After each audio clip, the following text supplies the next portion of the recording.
नमस्कार, आप देख रहे हैं BS24 न्यूज। मैं हूं आपके साथ विनोद कुमार। इस रिपोर्ट में हम एक ऐसी महिला के बारे में बात करेंगे जो विदेशी जमीन पर सबसे पहले भारत का झंडा फहराया था, जिनके स्पीच से विदेशी जमीन पर भी तालियां गूंज उठी थी। उनके द्वारा फहराया गया झंडा आज के झंडा से अलग था। उन्होंने देश की सेवा करने के लिए अपनी पति से अनबन कर ली।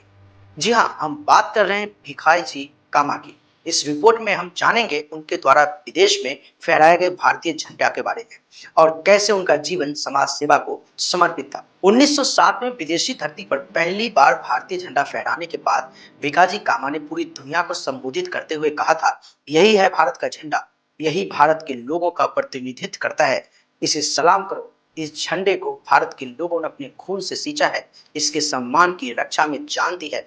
मैं इस झंडे को हाथ में लेकर आजादी से प्यार करने वाले दुनिया भर के लोगों से अपील करती हूँ कि वो भारतीय स्वतंत्रता सेनानियों का समर्थन करें। उनके इस भाषण का तालियों की गड़गड़ाहट के साथ वहां मौजूद लोगों ने स्वागत किया था।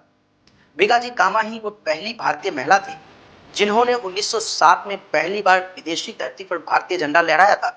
यह झंडा जर्मनी के स्टुटगार्ट में दूसरा इंटरनेशनल सोशलिस्ट कांग्रेस में फहराया गया था। बताया जाता है कि इंटरनेशनल सोशलिस्ट कांग्रेस में हिस्सा लेने वाले सभी देशों का झंडा लगा हुआ था। भारत के लिए ब्रिटिश झंडा लगा था। मैडम भिखाजी कामा को यह मंजूर नहीं था। उन्होंने एक नया झंडा बनाया और सभा में फहराया।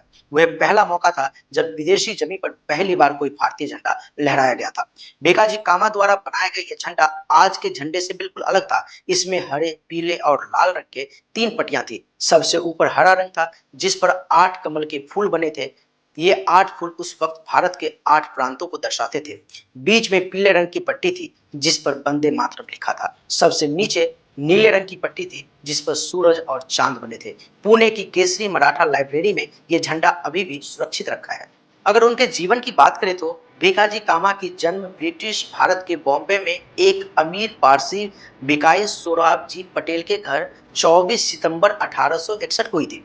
भिखाई पटेल उस वक्त पारसी समुदाय के एक मशहूर शख्सियत थे। उनकी पढ़ाई Alexandra native girls English institute में हुई। 1885 में उनकी शादी रुस्तम कामा से कर दी गई। रुस्तम ब्रिटिश समर्थक वकील थे। उनके विचार की वजह से भिखाजी की उनसे नहीं बनती थी और वे अपना ज्यादातर समय सामाजिक कार्यों में ही देने लगे।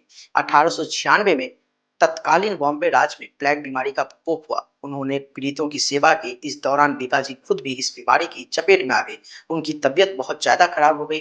बाद में उन्हें बेहतर इलाज के लिए ब्रिटेन भेज दिया गया और वहीं पर वे भारतीय समुदाय में काफी मशहूर राष्ट्रवादी श्याम जी कृष्ण वर्मा के संपर्क में आए। इसके कुछ सालों बाद भिखाजी की जिंदगी में कुछ क्षण भी आया जिनके लिए उन्हें आज तक याद किया जाता है। 22 अगस्त 1907 जब दुनिया भर की सोशलिस्ट पार्टियों के प्रतिनिधि स्टुटगार्ट में इकट्ठा हुए तो भिखाजी कामा ने भारत में फैले अकाल की पूरी स्थिति वहां मौजूद लोगों के सामने रखी थी। उन्होंने मानवाधिकारों, समानता और ब्रिटेन से आजादी की दुहाई देकर दुनिया भर के बड़े समाजवादी नेताओं के सामने भारतीय झंडा लहराया।